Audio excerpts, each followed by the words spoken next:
Saludos participantes, bienvenidos a la asignatura Toma de Decisiones Gerenciales, cuya competencia es que aplica el proceso de toma de decisiones gerenciales mediante la utilización de las herramientas y técnicas en cada caso para la solución de problemas en las organizaciones de manera crítica, analítica y reflexiva. Esta asignatura está constituida por tres núcleos temáticos, siendo el primero la toma de decisiones en las organizaciones. La competencia de este primer tema determina la relación entre las organizaciones y el proceso de toma de decisiones. El contenido a desarrollar está basado en lo que es un problema, la definición, los elementos que caracterizan a un problema dentro de las organizaciones, qué es la toma de decisiones y cuál es ese proceso de toma de decisiones, los tipos de decisiones, las premisas, cómo se evalúan las decisiones, la teoría de las decisiones y las decisiones gerenciales. El segundo núcleo temático está referido a los problemas en el contexto organizacional. La competencia es que analizas los problemas en el contexto organizacional, su jerarquización, descripción, para determinar qué es su aplicación en el cumplimiento de los objetivos empresariales. Fíjense que el contenido está dirigido hacia el análisis de problemas, cuáles son esos criterios de descripción, la explicación, cuáles son el análisis de causas que se realiza. El tercer núcleo temático está referido a las técnicas grupales de toma de decisiones en las organizaciones. La competencia que marca a este núcleo temático es que aplica las diferentes técnicas y dinámicas de grupo para la toma de decisiones. Aquí el contenido está referido a esas técnicas que utilizan las organizaciones para la toma de decisiones grupales, entre las cuales podemos mencionar la tormenta de ideas, técnicas de grupo nominal, diagrama de Ishikawa, el diagrama de Pareto, la matriz de evaluación y selección, la técnica Delphi y los árboles de problemas. Es importante que ustedes atiendan estas sugerencias que se le dan. Primero, se les recomienda leer, revisar y consultar el contenido de cada unidad. También se les recomienda y se les sugiere elaborar un resumen sobre el tema y se pueden apoyar en cuadros sinópticos para el procesamiento de la información.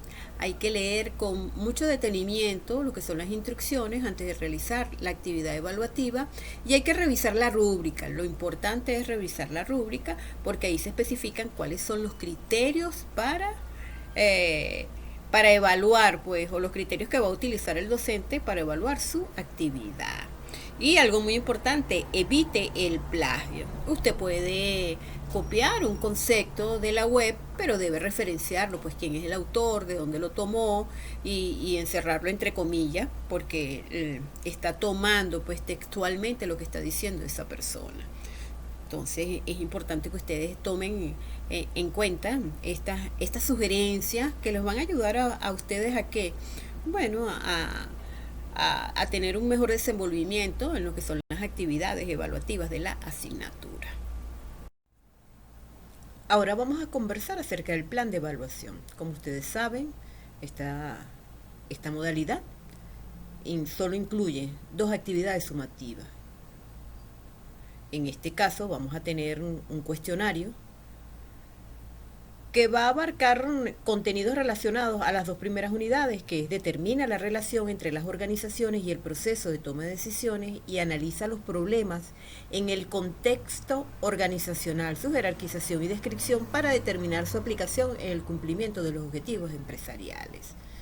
Se les da una serie de indicaciones, se les proporciona un material de lectura, así como también el banco de pruebas en que está conformado este cuestionario.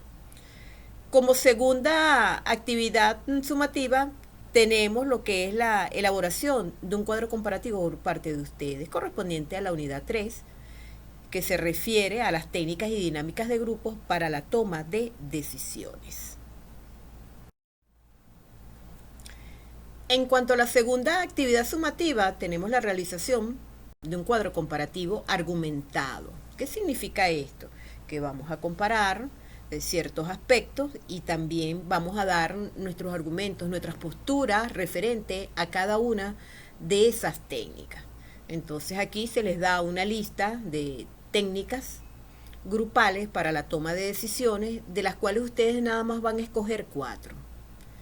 Y los criterios que van a utilizar para comparar es el uso de la técnica, los procedimientos de aplicación, en qué áreas, problemas se utilizan, las ventajas y desventajas. Fíjense que cuando se habla de áreas problemas, si es de compras, ventas, producción, investigación y desarrollo. Por ejemplo, tormenta de ideas. Tormenta de ideas es muy utilizada en investigación y desarrollo, pues para la creación de productos. También se les proporciona un modelo de un cuadro, donde se indica, bueno, los modelos o situaciones a comparar y los criterios de análisis. Ahí ustedes van a especificar donde dice técnica grupal 1, no va a colocar técnica grupal 1, sino el nombre. Por ejemplo, si uno de ustedes determinó que su primera técnica es tormenta de ideas, copian ahí tormenta de ideas, la segunda es técnica de grupo nominal, la tercera es diagrama de Ishikawa y la cuarta viene siendo la matriz de evaluación y selección. En cuanto a los criterios, no van a colocar criterio 1, criterio 2, criterio 3, sino de una vez. Uso de la técnica, procedimientos de aplicación, áreas, problemas en que se utiliza, las ventajas y las desventajas. Recuerden que los argumentos son por cada técnica. En caso de tener alguna duda, bueno, ustedes a través de los medios de comunicación que establece la plataforma, estamos en contacto. Ahora bien, en cuanto a la toma de decisiones, recuerden que al gerente se le paga para tomar decisiones dentro de una organización. Y constantemente el gerente y de las personas también, los supervisores, están tomando decisiones relacionadas a ¿qué? A problemas que se pueden suscitar dentro de la organización. Entonces ese es el proceso de decidir pues cuál es la solución más pertinente para, valga la redundancia, solucionar un problema que se presente. Entonces tenemos a TOEF en el año 2001, es el proceso por el cual se llega a una opción, pero una opción supuestamente aclarada, informada y motivada. Y se trata de elegir entre varias formas posibles de actuar con miras a ¿qué? A lograr una meta en condiciones y circunstancias dadas. Hoover, en el año 2007, la toma de decisiones es un proceso en el cual todo el mundo ha adquirido mucha experiencia y gran parte de esa experiencia ha tenido bastante éxito, pues por lo menos el suficiente para conservarnos vivos y habernos traído a la situación actual. Entonces, dentro del problema lo tenemos que estudiar y tenemos que verificar, pues, y indagar de cuál es el problema en sí, porque muchas veces los problemas se tapan, se ocultan dentro de las causas y lo que creemos que es una causa puede ser un problema. En este sentido, cuando estamos en un proceso de toma de decisiones, existe una serie de características o elementos que se hacen presentes en ese accionar, en esa toma de decisiones. En primer lugar, la claridad, donde debemos tener pues esos objetivos claros para alcanzar los diferentes procesos y situaciones que nos queda por resolver. El impacto, debemos estar conscientes de las consecuencias que puede tener cada una de las alternativas enunciadas y cuál va a ser el impacto más favorable. La periodicidad, que implica la regularización de algunos individuos hacia la toma de decisiones, pues algunas son diarias y otras se dan por cierto periodo de tiempo. Asimismo, los actores, que se refieren a esos individuos que forman parte de un proceso donde las decisiones son tomadas de forma individual o grupal. Y por último tenemos la reversibilidad, que determina si podemos cambiar de opinión sobre una alternativa u opciones donde haya menos consecuencias. Existen diferentes formas de clasificar los tipos de decisiones. A continuación, vamos a conversar acerca de las decisiones individuales y grupales, las decisiones organizacionales y personales y las decisiones programadas y no programadas. En cuanto a las decisiones individuales, estas se toman por un solo individuo en el contexto de decisiones rutinarias para para la que ya existen procedimientos y directrices definidas previamente por la empresa y que permiten abordar un problema en particular. Por otro lado, las decisiones tomadas con el consentimiento de más de una persona y con un propósito específico se denominan decisiones grupales. Entonces requieren la reunión de un comité, como por ejemplo la junta directiva, los accionistas o el equipo del departamento en concreto donde se esté presentando el problema. En general, la toma de decisiones en grupo resulta más efectiva que la toma de decisiones individuales. ¿Por qué? Porque esta permite una mayor diversidad de perspectivas y experiencias, así como una deliberación y análisis más profundos. Las decisiones tomadas por los gerentes y ejecutivos en el desarrollo ordinario de sus funciones y en calidad del cargo que representan son decisiones organizacionales. Y este tipo de decisión refleja que la política de la empresa y son de carácter delegativo, pudiendo ser transferidas pues a los empleados subordinados. Por ejemplo, introducir un nuevo sistema de incentivos, medir la productividad de los empleados o redistribuir en sí el número de empleados por cada departamento para alcanzar ciertos objetivos. Ahora, las decisiones personales son aquellas que gerentes o ejecutivos toman de forma individual y no como miembros de la empresa, y pueden o no interferir pues, en la actividad regular del negocio. Por ejemplo, la decisión de un jefe de área de dejar su puesto de trabajo puede impactar pues, y generar problemas en las organizaciones. En cuanto a las decisiones programadas, son aquellas que siguen unas reglas, políticas o procedimientos marcados por cada empresa, y estas políticas van a facilitar que la toma de decisiones y van a permitir pues centrar el foco en otras actividades claves de la gestión empresarial. Respecto a las decisiones no programadas, estas surgen por problemas no estructurados, es decir, no son rutinarios ni cotidianos. Entonces, por lo tanto, no existe un procedimiento estándar para manejar tales situaciones excepcionales.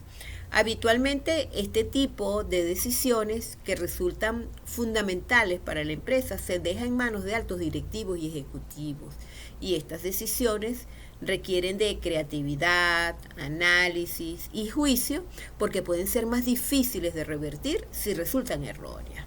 Por ejemplo, si un empleado se ausenta del trabajo durante varios días sin aviso, su supervisor sabrá cómo actuar de acuerdo al procedimiento estándar marcado en las políticas de la empresa.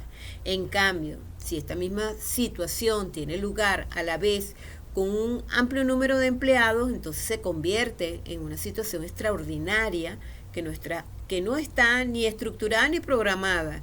Entonces requiere un análisis profundo por parte de los altos cargos para tomar una decisión.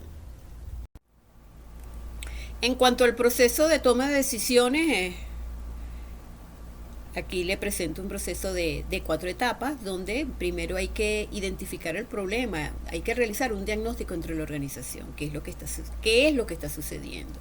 Eso implica el qué, cómo, cuándo, cómo, dónde, por qué, para qué, quiénes, toda una serie de aspectos que le van a dar una luz a esa persona que va a tomar decisiones.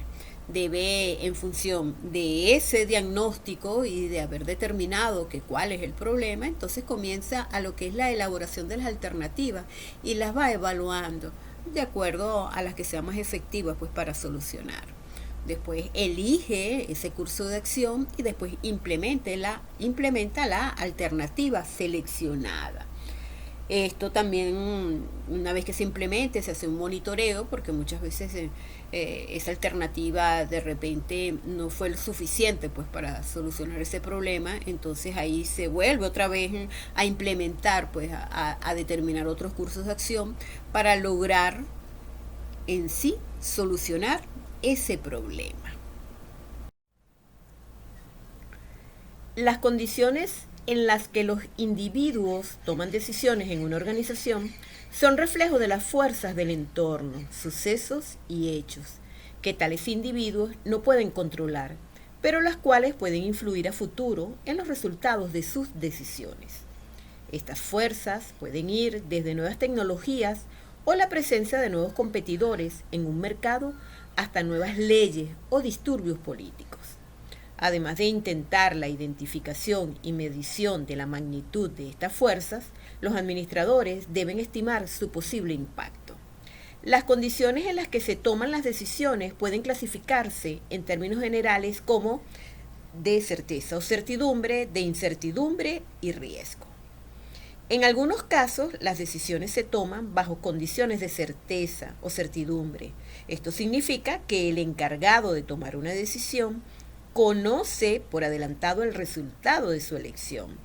Son pocas las decisiones que se toman bajo condiciones de certeza o certidumbre.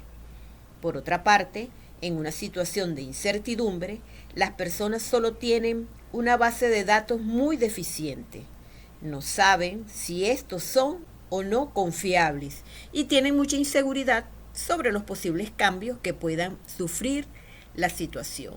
Más aún, no pueden evaluar las interacciones de las diferentes variables, la condición bajo la cual resulta más difícil tomar decisiones es la incertidumbre. Pues en esta situación los responsables de tomar decisiones no cuentan con información suficiente para tener claro las alternativas o estimar su riesgo. En condición de riesgo, el encargado de tomar decisiones es capaz de estimar la verosimilitud de las alternativas o los resultados. Esta capacidad de asignar probabilidades podría ser un resultado de la experiencia personal o de información secundaria. En una situación de riesgo quizás se cuente con información basada en hechos, pero la misma puede resultar incompleta. Para mejorar la toma de decisiones se puede estimar la probabilidad o las probabilidades objetivas de un resultado al utilizar, por ejemplo, modelos matemáticos.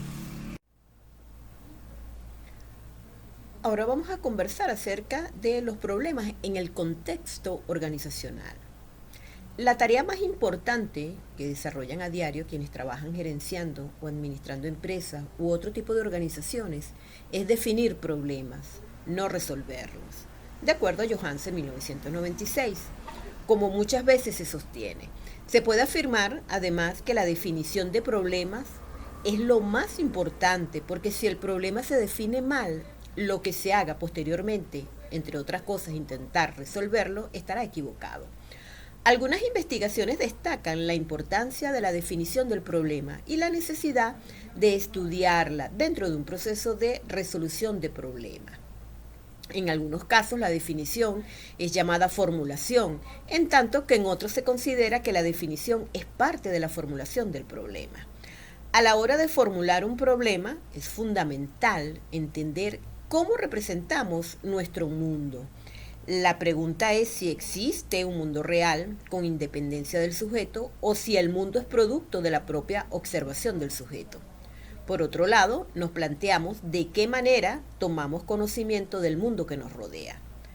Ante un hecho particular, una persona puede pensar que existe un problema y otros no estar de acuerdo, incluso ante los mismos hechos. O bien, la misma persona puede cambiar de opinión y de pronto reconocer que el problema que identificaba en realidad no existe o nunca existió.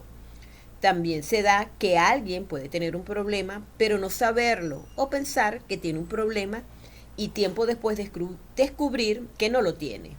El proceso de solución de problemas normalmente presupone o admite que ya existe la definición del problema. Sin embargo, es posible advertir diferencias, a veces importantes, al abordar el concepto o significado de definición de problema desde disciplinas diversas. Ahora bien, ¿qué es un problema? Espíndola 2005 considera que un problema es una pregunta que se hace acerca de una discrepancia entre lo deseado o esperado y la realidad. Y de acuerdo con Stoner, desde el punto de vista administrativo, estamos en presencia de un problema cuando los directivos enfrentan un desequilibrio entre su estado real y el deseado. Entonces, fíjense que hay Hay una concepción pues de que un problema es algo que cambia lo que es la realidad o lo que se percibe de la realidad. Es algo que se espera pero que no sucede, o relacionado con la realidad, o es algo que va a impactar de una forma u otra a las actividades normales dentro de la organización. Martínez, González y García en el año 2011 considera que podemos entender como problema a la presencia de ciertos elementos, una situación que tiene una solución en su contexto objetivo y subjetivo. El grupo puede trabajar con él en una dinámica, es representado conscientemente y responde a una lógica conflictual. Es siempre una delimitación, es una parte de un todo. Es un obstáculo actual que dificulta la interacción adaptativa del grupo. Entonces podemos entender por estas consideraciones de estos autores que el problema debe ser percibido y debe ser sentido pues por las personas que están trabajando dentro de la organización o dentro del departamento donde se presenta esa situación. Gina Green, en el año de 1982, sostiene que el concepto de problema no resulta suficiente para determinar la existencia o no de uno de ellos. En consecuencia, formuló una serie de condiciones implícitas que permiten afirmar la existencia de un problema. Es decir, según este autor, si se asegura que alguna situación o objeto es un problema, entonces necesariamente alguien, en primer lugar, es o fue consciente de alguna situación u objeto relevante y detectable, o de algo que él creó, o por razones plausibles cree o creyó que existe o existió. Un segundo aspecto, que juzgó que la situación o objeto era de alguna manera indeseable y lo suficientemente indeseable como para cambiarlo en algo. O lo habría juzgado así si tuviera al tanto de la situación o hubiera planteado alguna situación con la expectativa que se modifique o complete pues de la manera más deseada. Como tercer aspecto, juzgó que era o sería al menos algo difícil de resolver o definir para él o para otras personas. Como cuarto aspecto, cree o creyó pues que la evidencia disponible hace posible que la situación sea solucionable, o sea, similar a problemas que se han resuelto en el pasado. Entonces es importante que él cree o creyó que es apropiado utilizar los conceptos de solvencia, resolución y resolución al considerar esa situación que él piensa que puede ser un problema. Definir un problema en palabras de Trego es conocer el desvío entre dos estados, es decir, lo que debiera ocurrir y la realidad, pues lo que realmente está ocurriendo. Entonces, ese desvío puede ser negativo porque se considera que algo está mal, o puede ser positivo porque se podría estar mejor. Entonces es lo que uno dice que se está ante una oportunidad. Esto significa que se plantea que hay un problema porque estamos mal, o bien porque podemos estar mejor, o este último se denomina oportunidad, y de este modo se incorpora la idea de problema. Por ejemplo, si existe un proceso productivo eficiente, pero se presenta en el mercado una máquina a un precio accesible que va a permitir pues mejora hasta un 20% en los resultados, entonces indudablemente estamos en presencia de que tenemos un problema. Este autor propone una metodología para abordar pues la resolución de problemas o para lograr oportunidades y considera el análisis de situaciones como su punto inicial. Entonces el análisis de situaciones sugiere que comienza cuando se detecta que algo ha salido mal o existe una oportunidad y recomienda estar alerta a tres señales: una desviación, Lo que ha ocurrido realmente no es lo que debería haber ocurrido, una amenaza futura, algún hecho que podría causar futuros inconvenientes o una oportunidad para mejorar. Entonces el desvío entre la situación actual y la deseada, es decir, detectar posibilidades que permiten mejores resultados. Lo que debería ocurrir, según este autor, es que evoca la idea de estado deseado. Lo que realmente ocurre puede generar dificultad al momento de acordar cuál es esa realidad. Entonces todo dependerá de qué, del tipo de problema que se trate y de los actores involucrados, valores, creencias, intereses, entre otros. Entonces para resolver un problema, entonces hay que tomar una serie de acciones, una serie de pasos, pues. En primer lugar, reconocer el problema, hay que definirlo, hay que identificar una desviación entre lo que debería estar ocurriendo y lo que realmente ocurre. Un segundo aspecto es considerar una acción interina, pues si los efectos del problema son suficientemente negativos y no es posible una inmediata acción correctiva, ganar tiempo implementando una acción interina. Será de gran utilidad un rápido análisis pues, de decisiones y un análisis de problemas potenciales para la selección e implementación de esta acción. En tercer lugar, encontrar la causa del problema. Si se desconoce la causa de la desviación, entonces hay que iniciar un análisis del problema para buscar la causa verdadera. En cuarto aspecto tenemos determinar la acción correctiva. Hay que iniciar un análisis de decisiones para tomar acción contra la causa. Y por último, bueno, implementar la acción correctiva, que luego de efectuar la elección, realizar el análisis de problemas potenciales, entonces se implementa a fin de asegurar el éxito, siempre monitoreando esas acciones correctivas. A continuación conversaremos acerca del modelo conceptual de las 4 dimensiones para la resolución de problemas. Este modelo parte de un constructo basado en las 4 dimensiones de las organizaciones, que se configura como una herramienta para entender, describir, explicar, plantear y resolver situaciones problemáticas en el mundo de la empresa, sean concretas o difusas, programables o no programables, operativas o estratégicas, visibles o de difícil percepción en las organizaciones. El modelo se basa en las 2 perspectivas para definir el mundo de la empresa. La perspectiva física, que se encarga de manejar las cosas, ambiente, maquinaria, materias primas, suministros, y la perspectiva humana, que se encarga de manejar a las personas y su desempeño, lo que es la parte de necesidades y motivación. La primera define las dimensiones estructura y momento, y la segunda define las dimensiones persona y proceso. También busca identificar aquellos elementos pues, de las circunstancias como complemento a la perspectiva directiva. La circunstancia entonces implica una posición relativa ante la situación del medio, herramientas y el método para decidir y actuar eficazmente, como es la visión para entender el devenir y los antecedentes, esa capacidad para relacionarse, para confrontar y negociar, para alcanzar metas. Entonces representa una propuesta para el desarrollo de capacidades y ventajas competitivas personales basadas en ¿qué? En el cambio de la percepción y entendimiento del problema.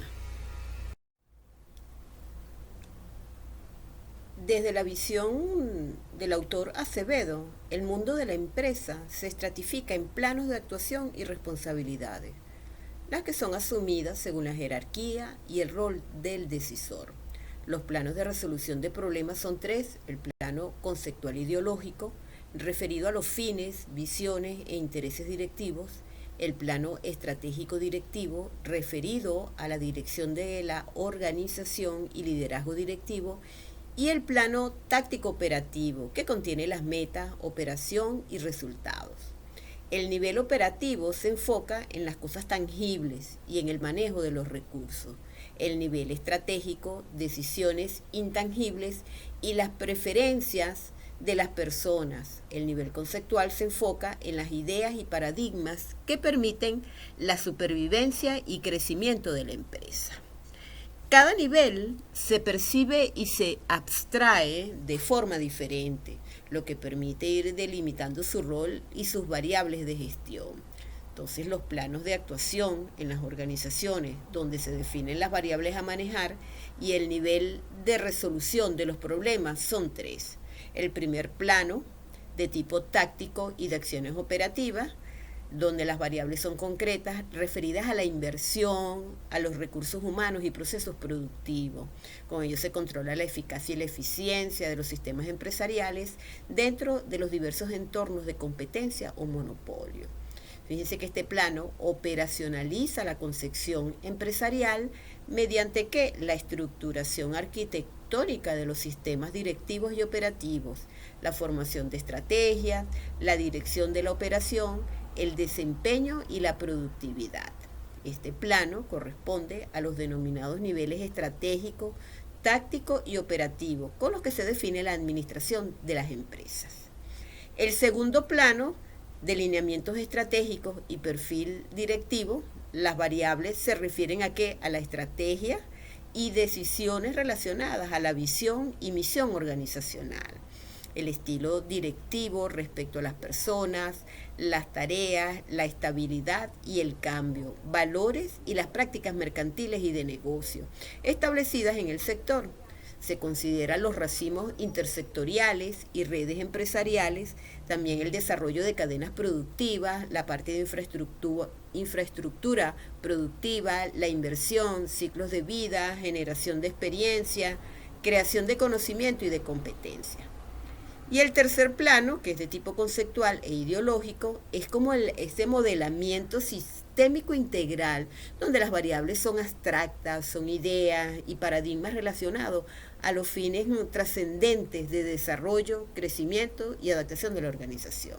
Entonces, el aporte directivo está dirigido ¿a qué? A temas amplios, blandos y amorfos, pocos manejables. Entonces, este plano contiene la visión y postura ante los cambios del ambiente, la forma en que se influye en el ambiente para obtener ventajas y las externalidades pues, que ejerce sobre el entorno. Las dimensiones del modelo 4D están descritas de la forma siguiente: estructura, proceso, persona y momento. En cuanto a la dimensión estructural, comprende los elementos permanentes y estables. En su faceta física, los componentes estructurales conforman ¿qué? Ese marco estático sobre el que se ubican los procesos y actúan las personas. Su función es mantener la unidad del conjunto y relacionar las partes como un todo operativo.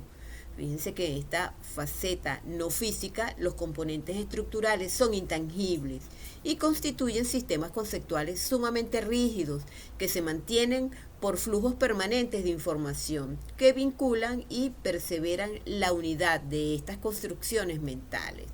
Esto permite visualizar y mantener las relaciones que ubican las partes en un contexto de manera que el todo sea funcional. La segunda dimensión de proceso, esta se enfoca a la acción de modificar los elementos. En su faceta física se refiere a qué? A las partes del sistema de actividad humana que actúan sobre otros elementos para transformarlos, originando cambios de posición, ubicación, de forma o químicos. Entonces, esta transformación es lo que se denomina valor agregado de los productos manufacturados, deseado y requerido por el mercado. En su faceta no física, el componente conceptual de los procesos va a permitir sistematizar aquellos temas de creación de riqueza, donde las teorías de administración brindan las herramientas para dirigir y ejecutar la creación de valor. Como tercera dimensión tenemos las personas, que esta va enfocada hacia los individuos y los grupos.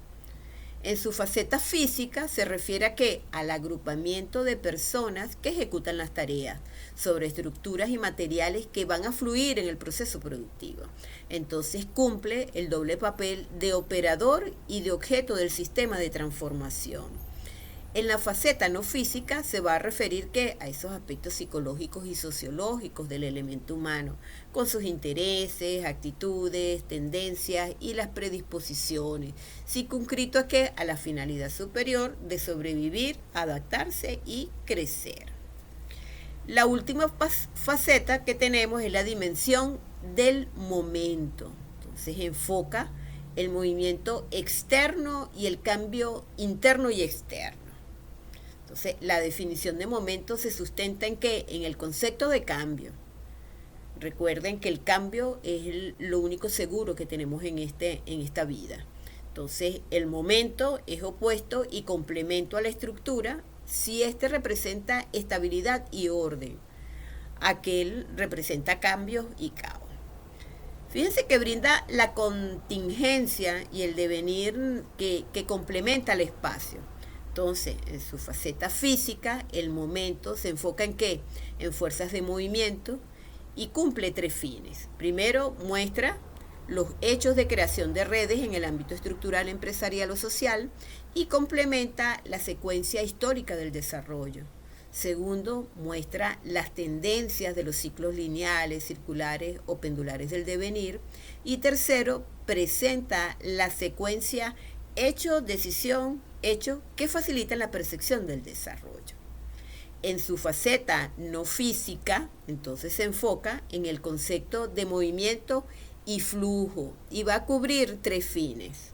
El primero, que provee la percepción del tiempo para iniciar, ejecutar y culminar una acción, sea cronograma, sea por per o micromovimientos. En segundo lugar, determina el cambio continuo discreto de las otras dimensiones. Y por último, brinda criterios para el diseño de herramientas de prospección y visión, esa proyección de escenarios, esa previsión de riesgo, ese manejo de la incertidumbre y la percepción de oportunidades.